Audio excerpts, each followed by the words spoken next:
Dwi wedi dewis wneud gradd meistr mewn gwaith cymdeithasol am bod fi yn mwynhau helpu eraill, grymuso pobl a cefnogi cyfiawnder cymdeithasol.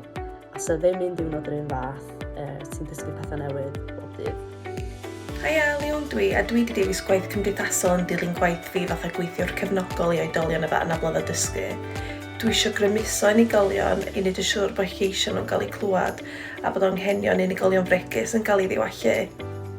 Lowri dwi wedi dewis fod yn weithwyr cymdeithasol mwyn rhoi llais ac eirioli ar rhan unigolion fregus.